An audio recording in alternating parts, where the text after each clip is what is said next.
This 200th episode of the CPG Guys podcast is sponsored by dunnhumby, the global leader in customer data science.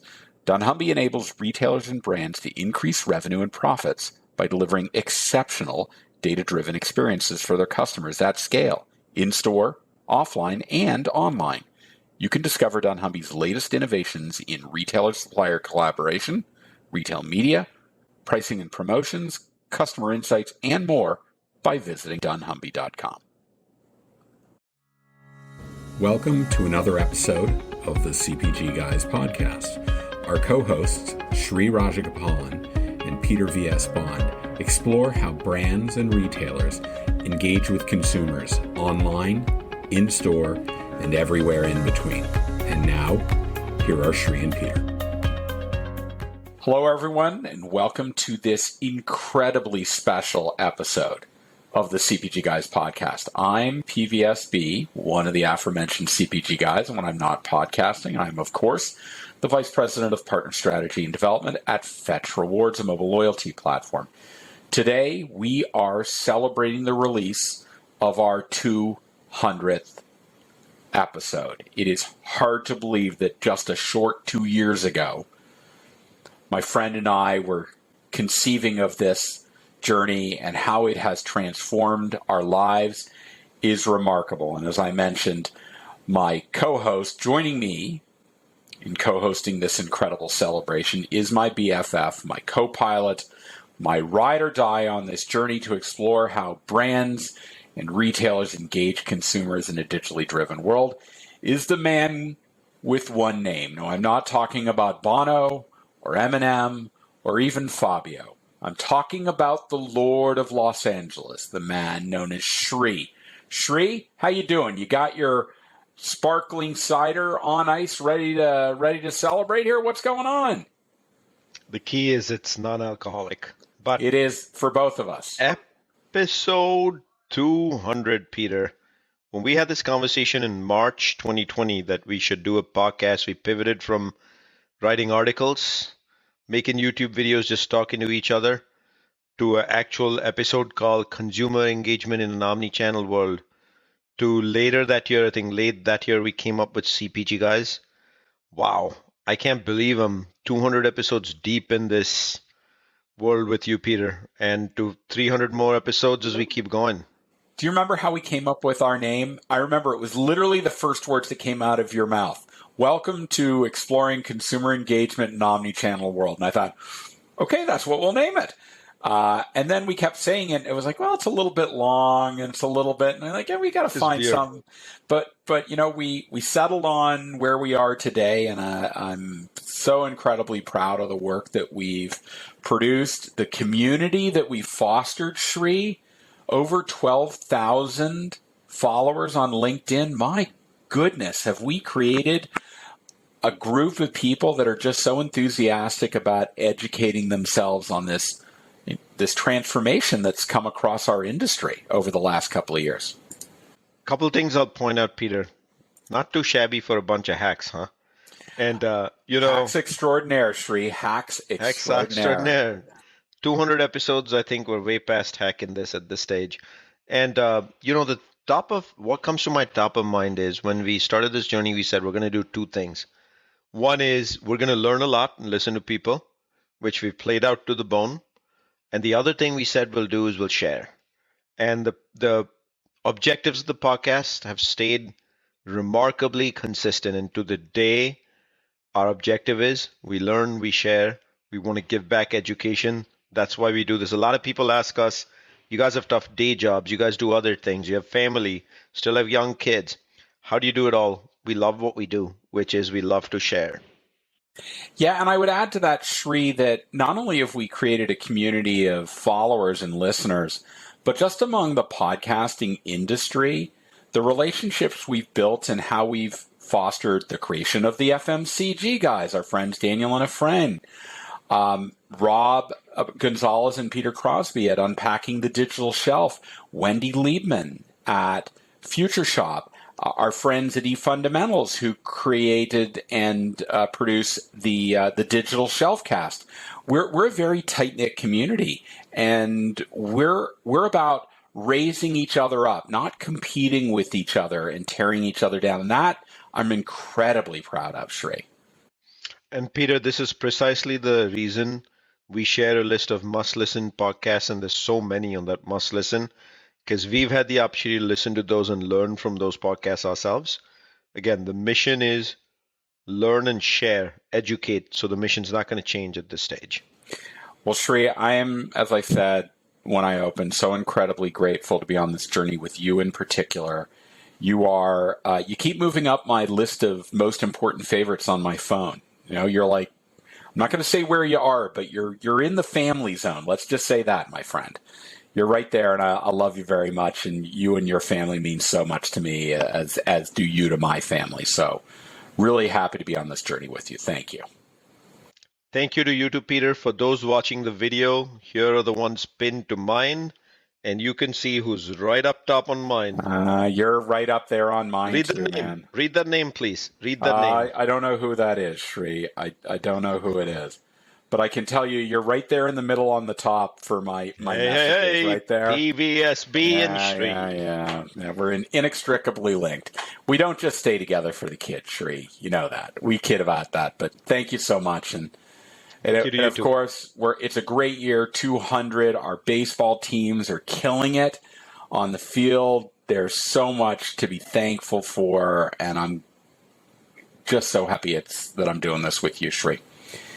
So I want to remind all our audience that our content, now 200 episodes strong, you can find it by visiting cpgguys.com. You can find us on 40-plus platforms. You can find our social media accounts there as well, our LinkedIn profiles.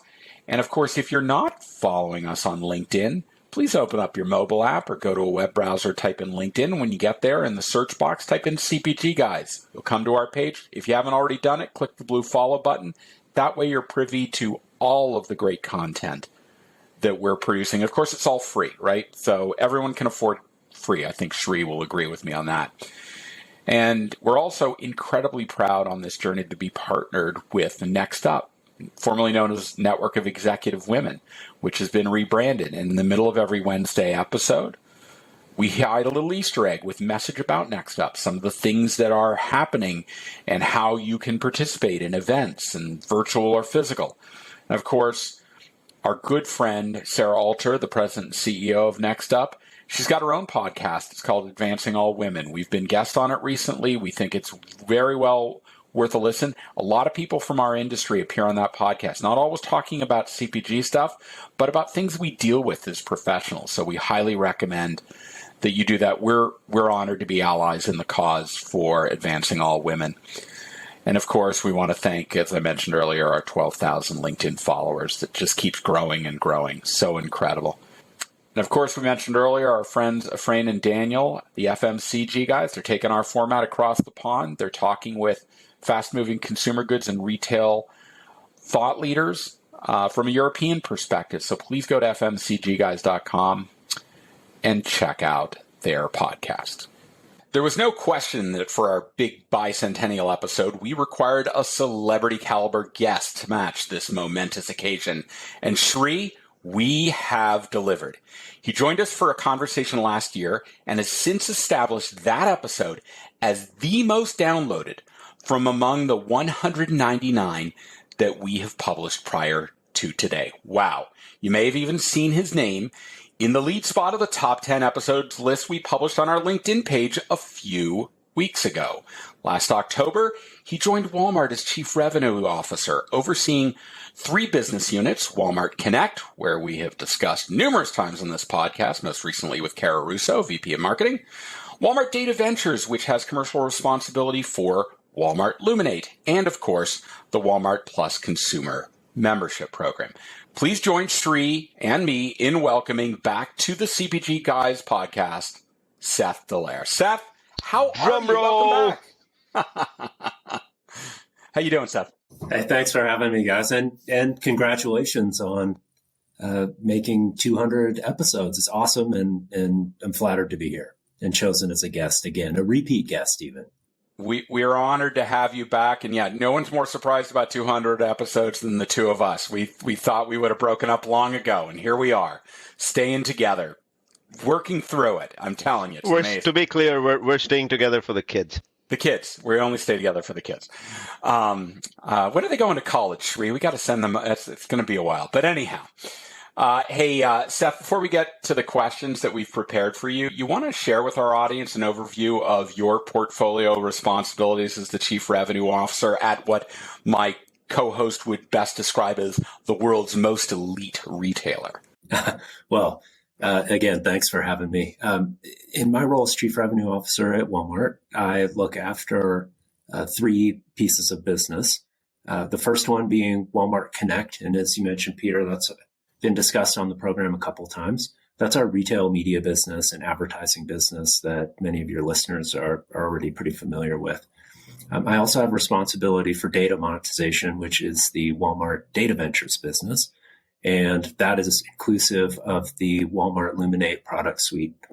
And then lastly, I also have a responsibility for membership. So that's the Walmart Plus program. And all of these businesses are really exciting for me to lead.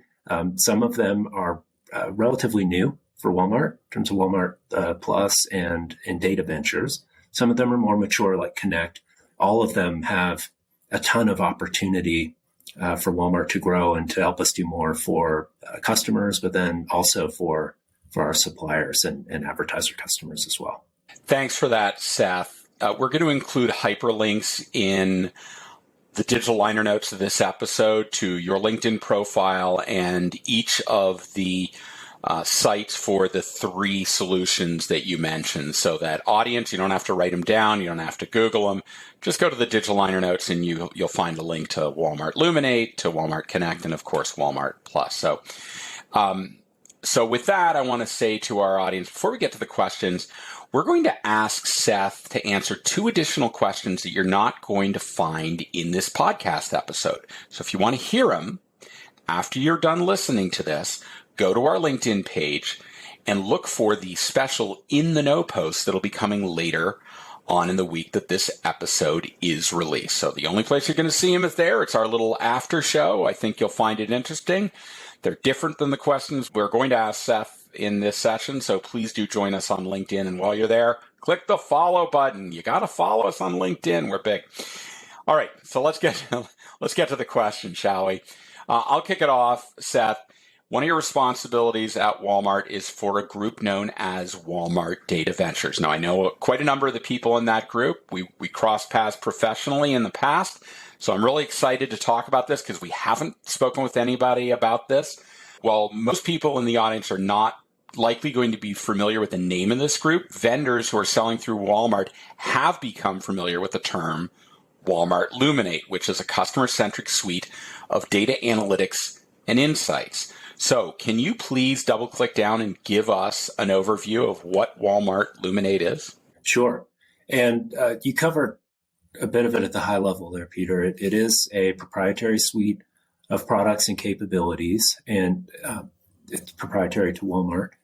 And the purpose is to deliver actionable customer-centric insights and data to our merchants internally, but then also to our supplier partners to help them make better business decisions.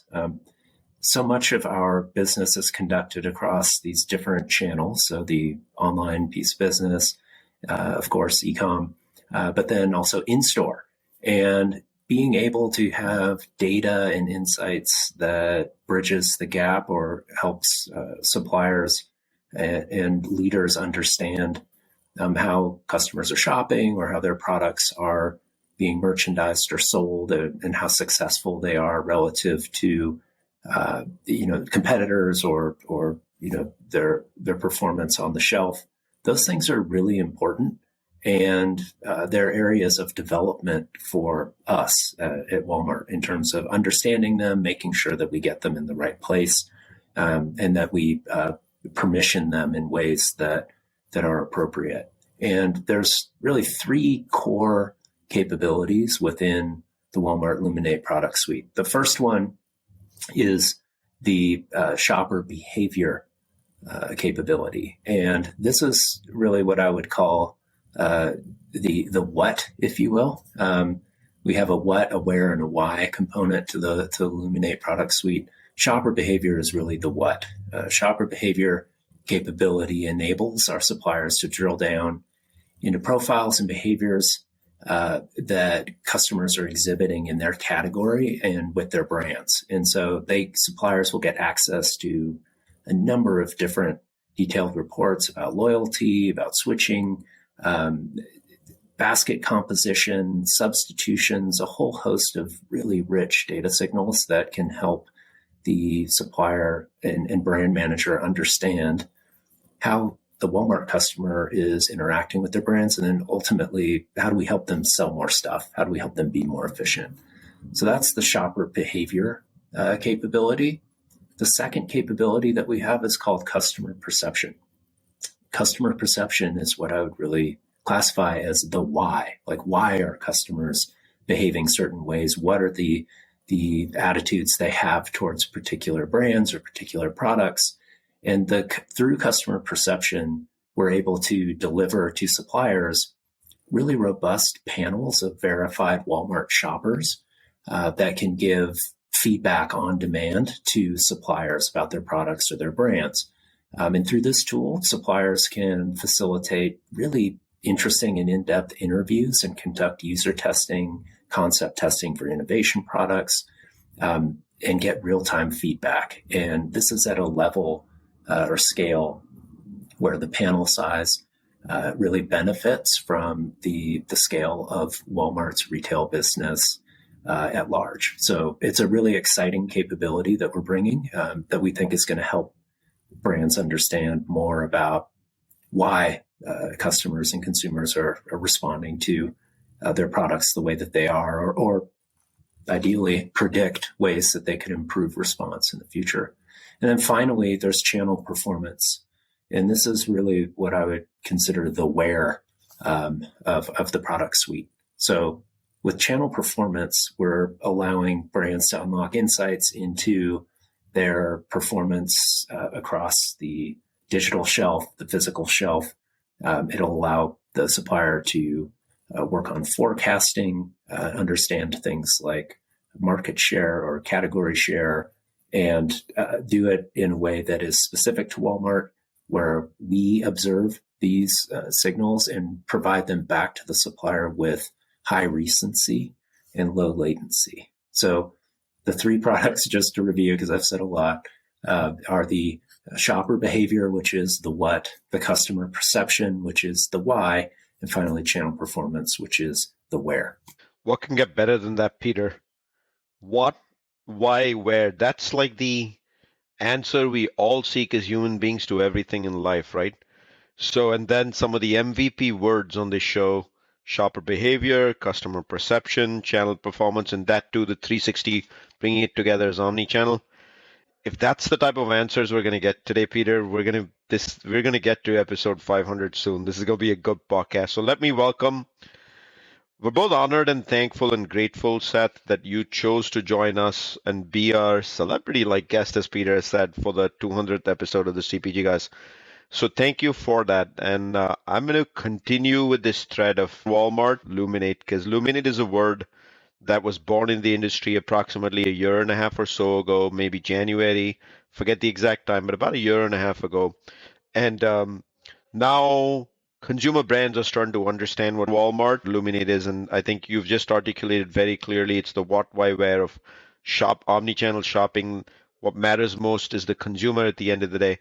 So I'd love to go back to your inspiration on the what, why, where. Like, what was the inspiration for standing up Walmart Luminate in the first place? And then we always like to look future forward on the CPG Guys. What's the future vision for it? Well, I mean, historically, Walmart has had a ton of data about consumers. It could be transaction data, it could be data about category share, it could be data about innovation, sampling, and much of this data, existed in silos. Some of it still does, and so while I wasn't here at the origin or the launch of the Data Ventures team, I came shortly after It is one of the things that got me most excited about joining Walmart in the first place, is that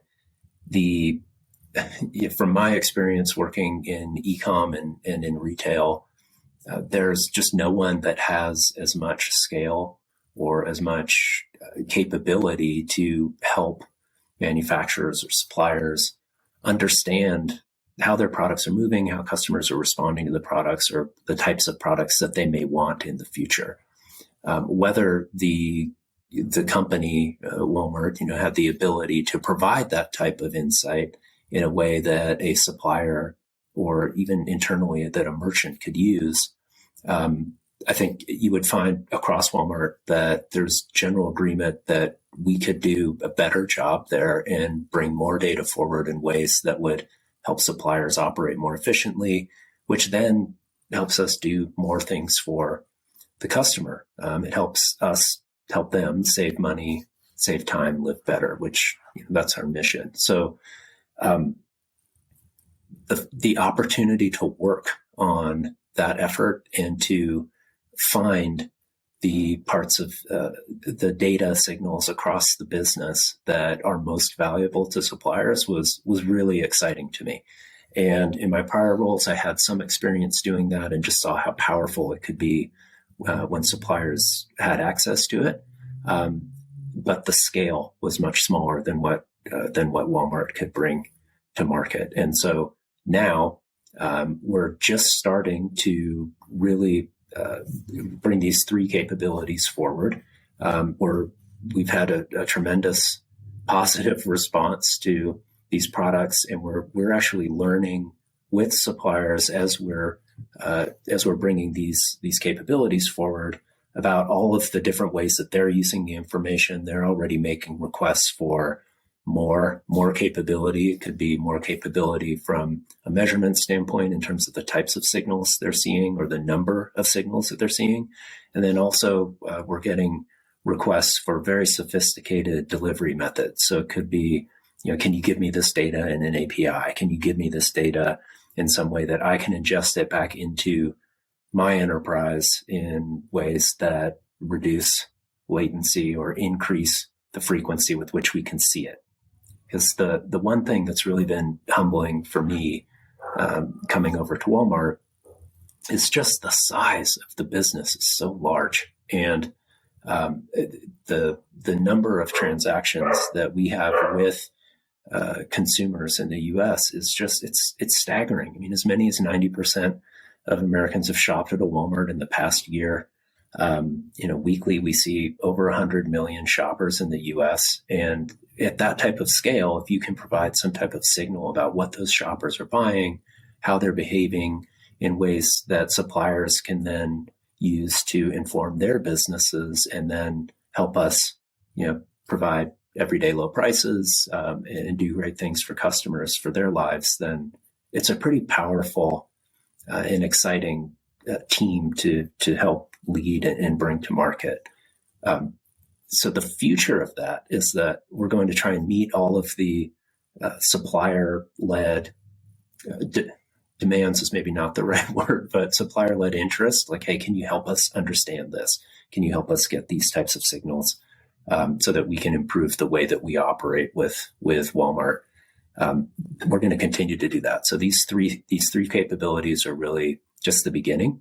The next couple of features that we bring forward will be heavily informed by suppliers and our existing subscribers to these data products. So it's really exciting. And for me, as a retail media, pro, someone that's dedicated, most of my career to retail media, the adjacency of these types of signals, even though they're not directly causal necessarily to retail media investment, having them available has the potential to not only improve the in-store experience and the e-com experience, but also make retail media investments more performant. So I'm really excited about not only bringing more capability to suppliers, but then also how is it that the data that we're bringing through Walmart Luminate or any other type of data product that we bring forward How are they contributing to making retail media investments, whether they're in our .com or in the app or actually in the store itself, perform better? Again, I just love that the focus of Walmart Luminate was built on day one to be omni-focused, that it includes, what I feel is a powerful part of the equation, which is the in-store piece of this. Because she's still very much in-store browsing, shopping. The keyword is she's also browsing. And one of the things I'm sure the industry would love to know, especially brands would love to know, is who can get access to Walmart Luminate? What does Walmart really make visible to subscribing vendors? All products in the category, which means they can get to share. And do you have to be a category captain in a certain category to get access, or can any vendor sign up for this and get access to the true omni-channel understanding of the where, why, what, as you described earlier? Yeah, so subscribers to Walmart Luminate have access and visibility to all the products within their category, and the category level insights that are available in those are the things that are available on shopper behavior. And all vendors in a category are able to subscribe to Walmart Luminate. They're not exclusive to the category captains. So, folks, you heard it here on the CPG Guys. Your share problems have been answered. You want to find out your omni-channel share. The keyword again is omni-channel share on Walmart. You heard it right here. All products in the category. You don't have to be a category captain.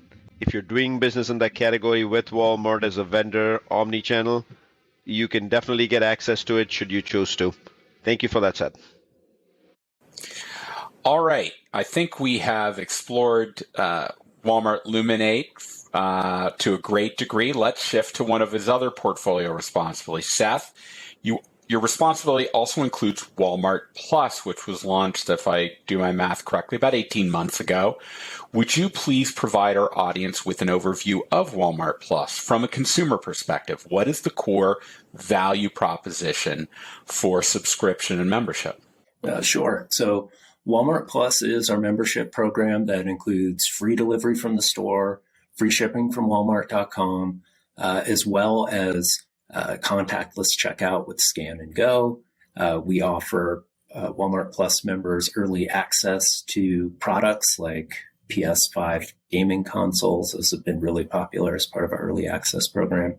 And then we're also including benefits that are third-party benefits. Like we recently launched a Spotify Premium 6-month membership for free for members. And then last week, we offered a fuel benefit in partnership with ExxonMobil, where we're offering Plus members up to 10 cents off every gallon of gas that they buy at 14,000 participating ExxonMobil stations nationwide, and Walmart and Murphy stations if you're buying gas at a Walmart or Murphy store. So that is a particularly timely benefit. Since last week, we've seen a significant uptake in terms of members' subscriptions and trials based on that benefit alone. The program itself costs $98 a year or $12.95 a month, and members save on average about $800 a year with free delivery from the store and as much as $75 or more on fuel.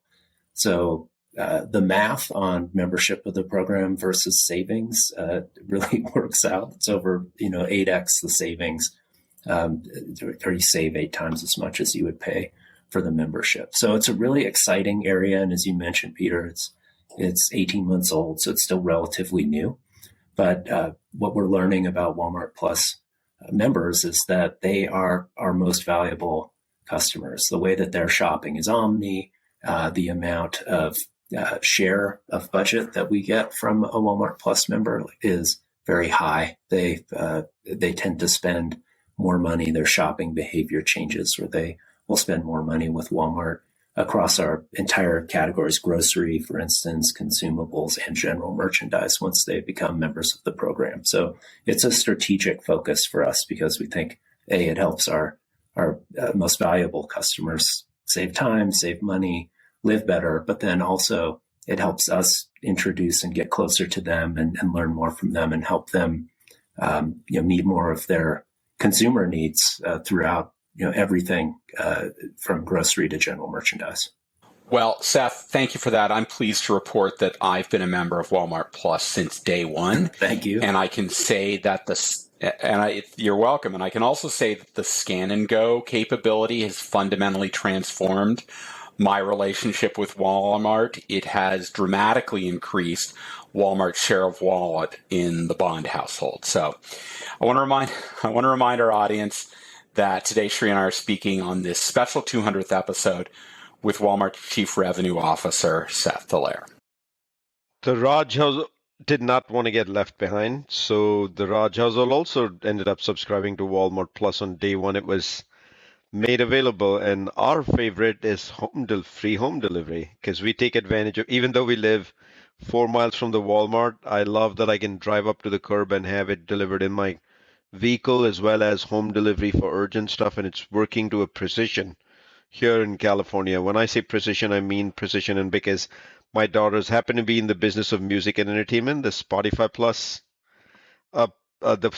Plus membership is an added bonus for us. And for our audience listening in, we may know one other show that's on Spotify Plus. Do you know what that is, Peter? It's the CPG Guys. So all jokes apart, all kidding apart over here, Walmart Plus, as you clearly indicated, between the gas savings that you can get with the newly announced program, ExxonMobil, the Walmart Murphy partnership, and then the Spotify, as well as the free delivery. You're living into the motto of the company, right? Save money, live better, etc. And again, I want to jump a little future forward, right? As you look forward, what's your Walmart Plus strategy for the year ahead?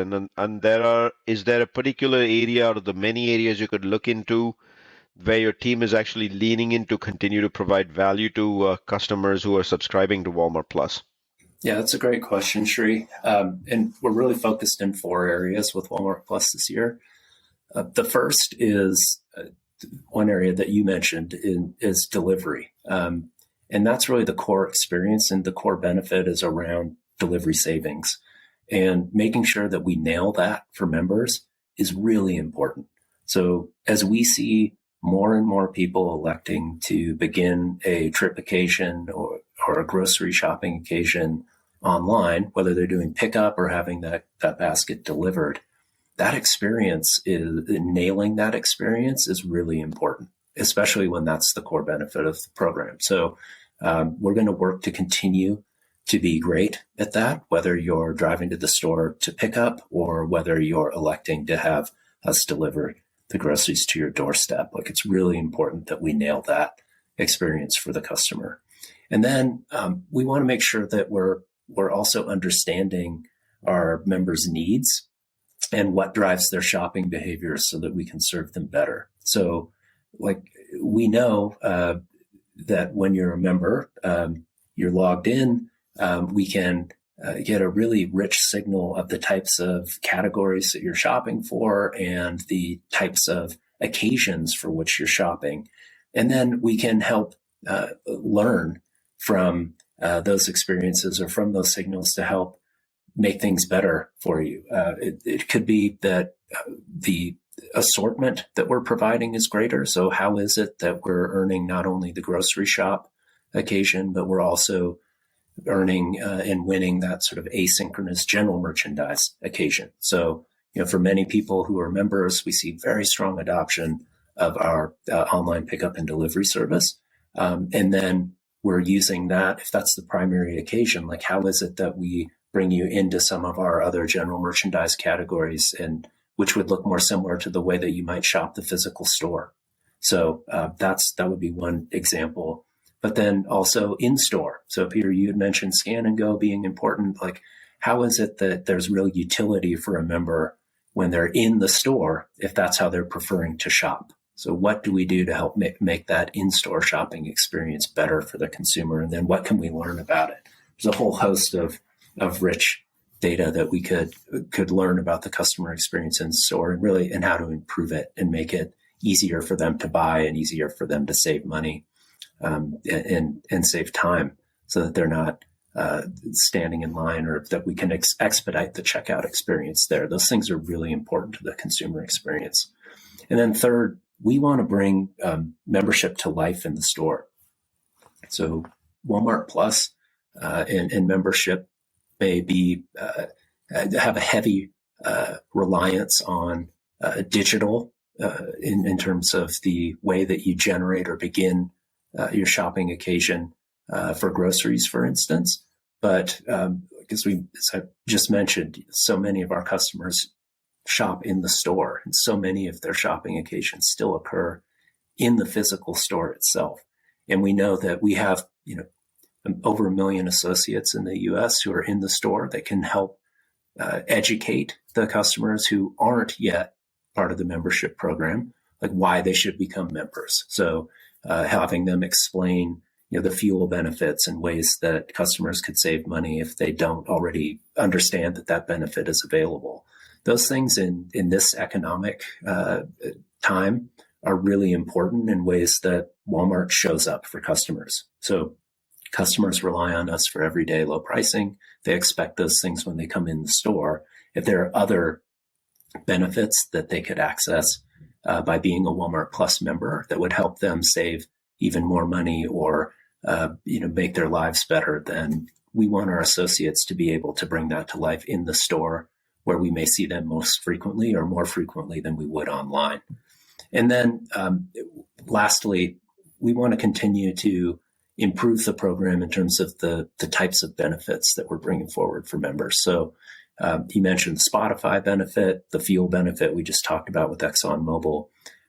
There are a whole host of different benefits that we're considering both in store and with third parties that would make membership program or the benefits of the membership program much, much greater. And we're going to continue to add those benefits into the program and learn from members about what benefits are most valuable to them so that we can improve that relationship that we have with them and ultimately help them save more money and live better. The fun thing about working at Walmart is that with this particular program, those benefits could be things that are rooted very deeply in the physical store experience. There might be something about that experience that if it was reserved for a member would be really transformative and help improve the customer experience. And then there's a whole host of third-party benefits that would be potentially nice to haves that would make the program and staying in the program and renewing the program so much more attractive. So we're going to explore both of those vectors as we move through the year. Before we continue with this special 200th episode, a brief message about Next Up. Next Up is a growing community of over 14,000 professionals representing nearly 900 organizations across North America, all devoted to advancing women in business. On Tuesday, May 24th, you can attend Lifting While You Climb, Leading with Authenticity and Inclusivity at 4 p.m. Pacific. Hear from Blair Hervé as she explores how developing your core is monumental in assuring you are aligned with the career path you desire while remaining committed to elevating others. Attendees will walk away inspired with new learnings. Visit nextupisnow.org/events to register. And of course, for more information on how to get involved with Next Up, just visit nextupisnow.org/CPG guys. And don't forget to tune in to the Advancing All Women podcast on Voice America, hosted by Next Up President and CEO Sarah Alter.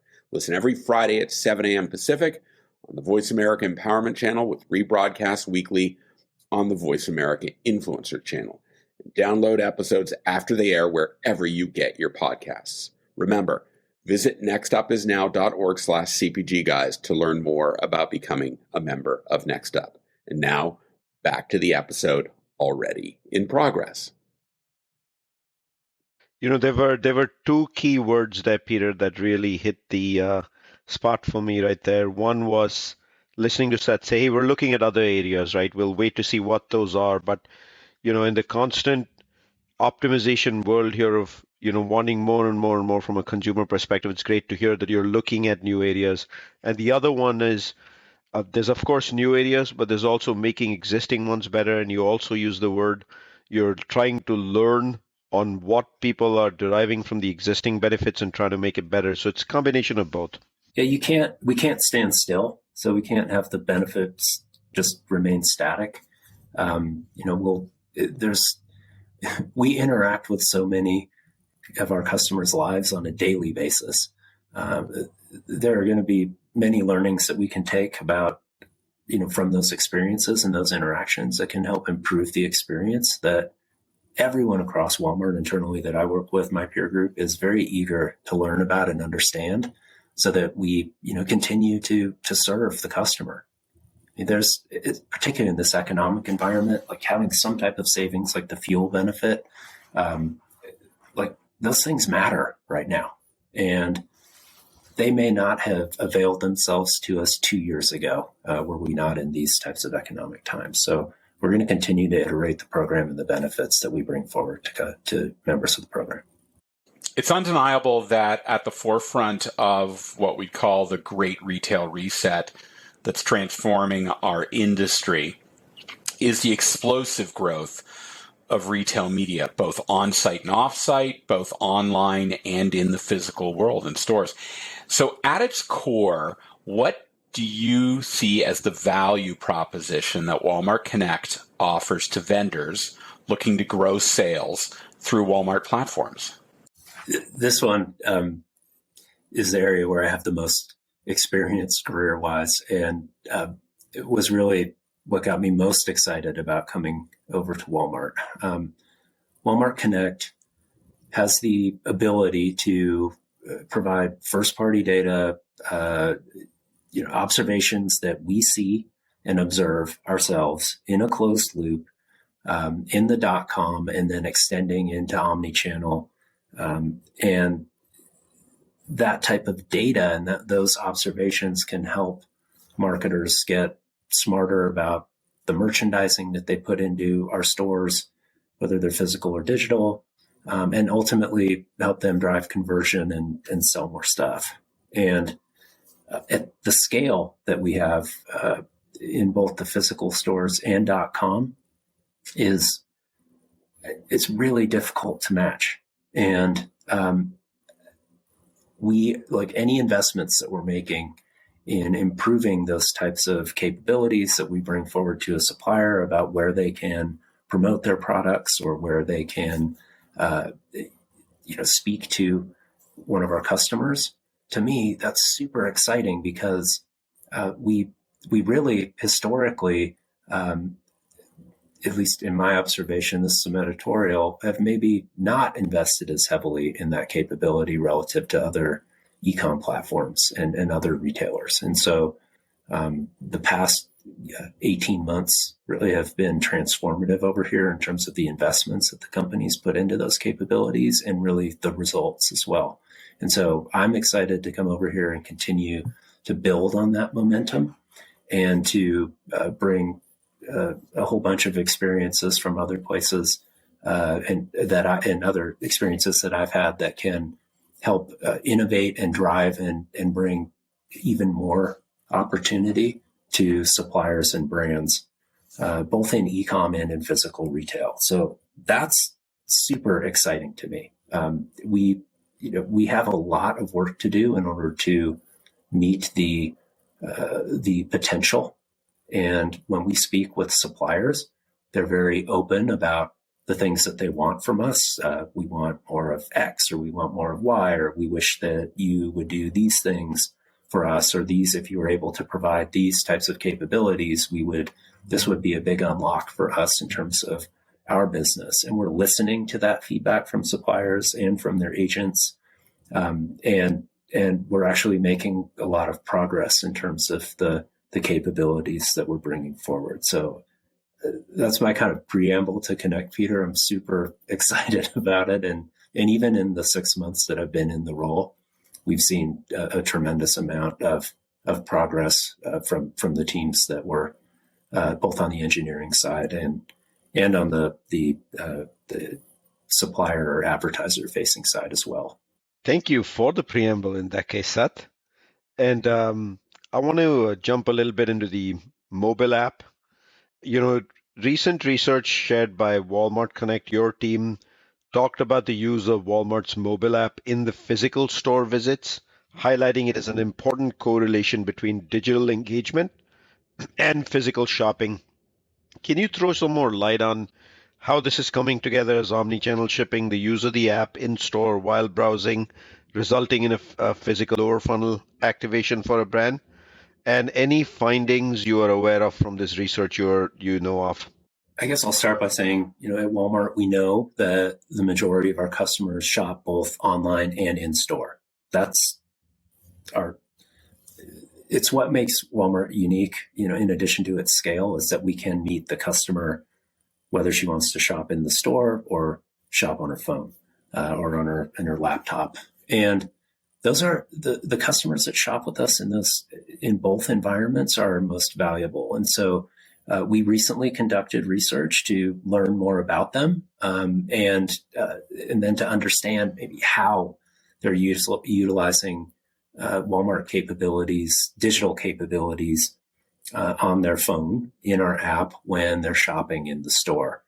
In particular, in the food and beverage categories, where we have a lot of interest from our consumers, a very strong position in terms of online grocery. And we found that 82% of Walmart customers surveyed use our site or app while shopping for food or beverage items in the store. And that number was surprisingly high. The tasks that they're performing when they're in the store and on their or in the app in the store is that they're looking for new products. They may be reading reviews or looking at a price to trying to understand how much money they would be saving.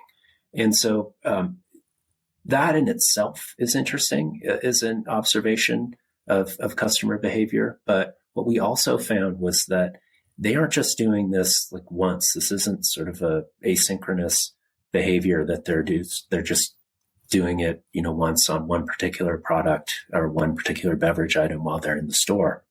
They're doing it 2 to 4 times on average per trip. So they're trying to understand, is this the right product for me, for my family, the right ingredient profile, the right price? And this is really valuable for us because that transaction may not show up in the app if the item is right in front of the consumer when she's in the store. She will just put it in her basket and she'll ring it up in the store. So that the amount of influence that the content within the app can have on the customer experience in the store was really eye-opening and is a great validation of the investments that we're putting into the shopping app.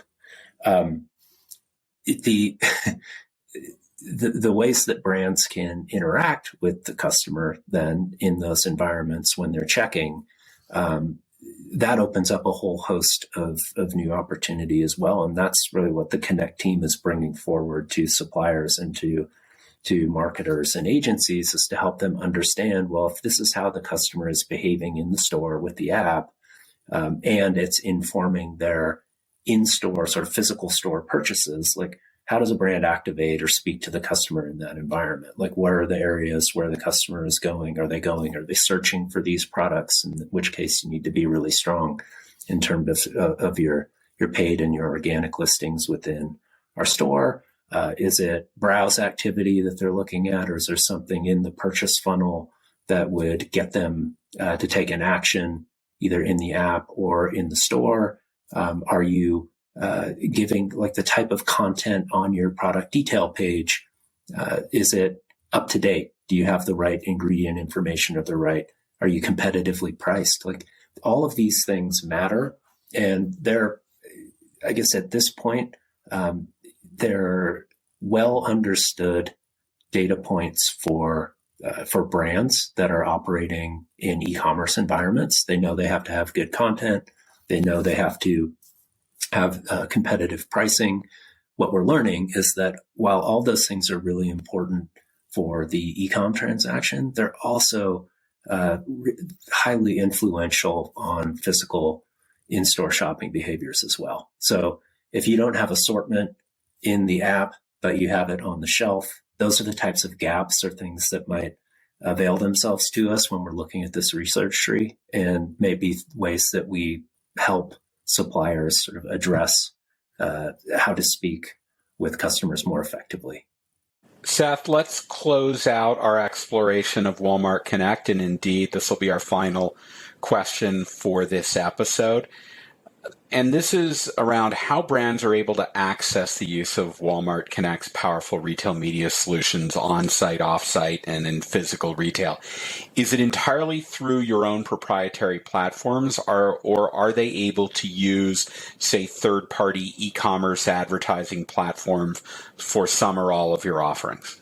That's a great question. So, and it depends on the product. So with our search products, you come to us for working in those environments, and we've been investing heavily in a team, both in terms of our customer or advertiser customer facing teams within Connect, but then also on the engineering and product side to make sure that we're continuing to ship new capability through our paid search offering. And all of that is done in-house. So you come to us and we'll work with you, or we will work with the supplier's agents to help them get set up, to help them understand, how to do as much business as they can with us in that search product area. Then in the display product area, we have on-site display, graphical display products that we will sell directly to suppliers, but then we're also working with a third party, with the trade desk, to help the suppliers or marketers understand what signals they can use from Walmart customer behaviors on third-party inventory. And that partnership was launched just prior to me showing up, and we have had a ton of interest from brands who want to speak with Walmart customers while they're in the Walmart shopping environment, but then also they're very adept at using signals, shopping behaviors in third-party, maybe not retail contextually, like store environments, but on other third-party content sites in order to speak to those customers, certainly for higher consideration purposes or for mid or upper funnel marketing objectives, and speaking to them outside of the walls of the store and in other type of content, and then bringing them back into a retail environment. So the trade desk has been a great partner there. We're continuing to develop our capabilities with them. We've had some very specific feedback from very sophisticated users of programmatic display who are also providing us with counsel and helping us understand how to help them be more successful with this offering. So that would be a third-party partner with whom we're working and partnering to help bring all of the sort of scale of our customer signals that we see to bear on a whole host of content outside of our digital boundary of our store.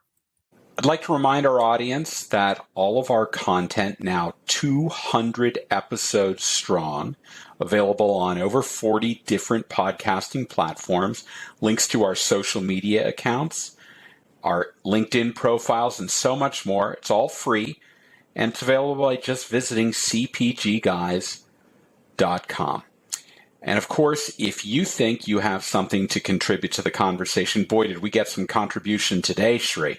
But if you're in the audience and you think you or your company has something to say about this conversation we're having, just drop us an email at contact@cpgguys.com, and maybe you can join us for a future episode. You know, Seth, Shri and I are incredibly grateful that you took time out to speak with us again, to share with us all the tremendous things that are going on at Walmart. And it is such a great honor to have you with us today. And maybe we'll have you back for episode 400. Probably sooner than that. But you know, if we say we're going to stay together, I think Shri, we can make it another 200. But anyhow, thanks for joining us, Seth. We really do appreciate it. Well, thank you both for having me. It's been a pleasure. And we have a lot of things going on at Walmart. We're making a ton of investment over here in terms of retail media, membership, and the data and the way that we engage with both marketers and suppliers. And it's really exciting stuff. So I appreciate the opportunity to speak with your listeners about it. Hey, Sri, I'm going to ask you to summarize in a second, but I particularly want you to cover a number of things. What I heard that was new to me, first of all, customer perceptions, right? Behavior-based targeting for attitudinal information. That is a shopper insights professional's dream, right? As opposed to stated behavior, actual behavior driving the why behind the what. Really powerful. And of course, focusing on having digital improve the in-store customer experience, really powerful conversations there. Really excited about it. What were your big takeaways? When Seth started with the what, why, where, I think the episode had already laid itself a pretty good framework for what we were going to discuss. I love that we also looked future forward, that there are more things coming in the future depending on how, of course, the economy evolves, I'm sure. Plus, the fact that the clarity that there are three distinct benefits today, and one of them is actually very relevant in today's times of high gas prices, and then the Spotify Plus, the free delivery without a order constraint, things of that nature. But I also like that when you go future forward, this is so much more about Walmart's motto and mission, which is save money, live better, and everything at the end of the day, no matter what's done, comes back to, can people save money? As a result, when they save money, they can live better lives. That, to me, the motto and mission has remained the same for a long time, and it continues to be. And then we talked a lot about the app as well, right? How today's shopper is 360. And Seth gave the number of 82% are browsing before making a purchase decision. If you're in the digital marketing space, on the e-commerce space, you're waited for this moment. 82% of your purchase occasions are influenced by somebody whipping out an app, a customer, and actually browsing before buying. This is your heyday, folks. If you're in this space, make your heyday count. Partner, leverage, use Luminate, sign up for Walmart Plus yourself, but this is your moment. And then Seth answered the all-important question, who can get access to Luminate?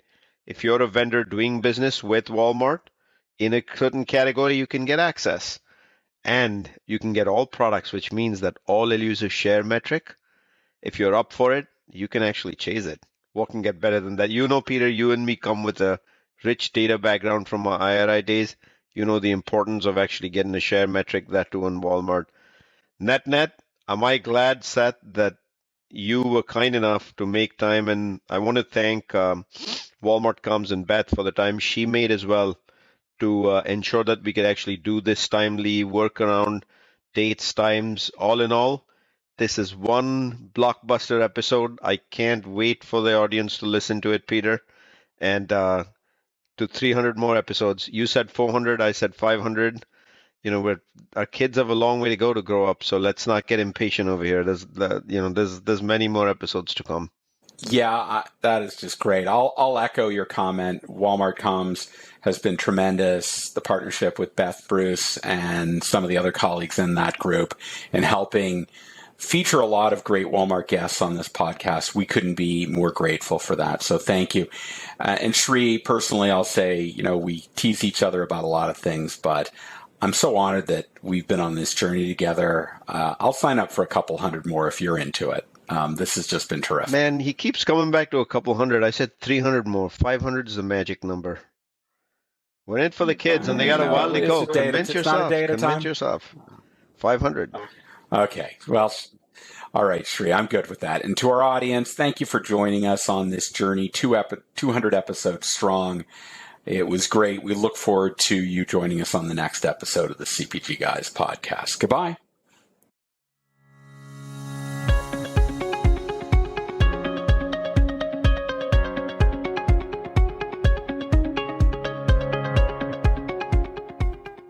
The content in this podcast episode is provided for general informational purposes only. By listening to our episode, you understand that no information contained in this episode should be construed as advice from CPG Guys LLC or the individual author, hosts, or guests, nor is it intended to be a substitute for research on any subject matter. Reference to any specific product or entity does not constitute an endorsement or recommendation by CPG Guys LLC. The views expressed by guests are their own, and their appearance on the program does not imply an endorsement of them or any entity they represent. The views expressed by CPG Guys LLC do not represent the views of their employers or the entity they represent. CPG Guys LLC expressly disclaims any and all liability or responsibility for any direct, indirect, incidental, special, consequential, or other damages arising out of any individual's use of, reference to, or inability to use this podcast or the information we present in this podcast.